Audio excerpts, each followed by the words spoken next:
The headlines of a local newspaper in Mount Vernon, Texas, read, "Beer joint sues local church over lightning strike." There was a bar called Drummond's, and it had begun construction on expanding their already existing building in hopes to grow their business even larger. So in response to the bar, the local Baptist church engaged in a campaign to block expansion of the existing bar through using prayers and petitions. Well, about a week before the bar's grand reopening, a bolt of lightning struck the bar and burned it to the ground. Afterwards, the church people were rather smug about their achievement, bragging about the power of prayer and how through prayer what they had achieved.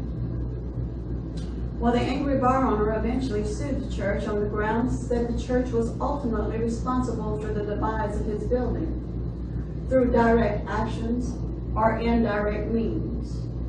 Of course, the good people of the church vehemently denied any responsibility or any connection to the building's demise. Well, after carefully reading the plaintiff's complaint and the defendant's reply, the judge presiding over the case opened the hearing by saying, "I don't know how I am going to decide this. From the paperwork, it appears that we have before us a bar owner who believes in the power of prayer, and an entire congregation that does not." The Bible gives us numerous examples of unwavering faith. It was by faith that Enoch was translated, changed into another form, that he should not see death.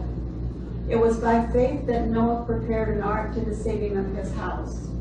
It was by faith that Moses was hid at birth by his family for 3 months, and the walls of Jericho fell down. It was by faith that David, Samuel, and the other prophets subdued kingdoms, wrought righteousness, obtained promises, stopped the mouths of lions, quenched the power of fire, escaped the edge of the sword. They waxed mighty in war, and from weakness were made strong. Matthew 21, verse 22 states, "Everything that we ask for in prayer, believing we will receive, we shall receive." When we pray believing that we are going to receive, but feel we receive not, our courage fails. So we begin to say, "God does not answer my prayers." Because of repeated failures, we become benumbed. Yet we still pray. But seldom, if ever, do we ever even expect an answer. People from all cultures, all walks of life, including metaphysicians, mistake hope for faith. Hope expects an answer sometime in the future, whereas faith accepts it as having already been given. Hope looks forward. Faith declares that that which we desire has already been received. It's waiting for us to accept it, even before there is the slightest visible evidence that we have the awareness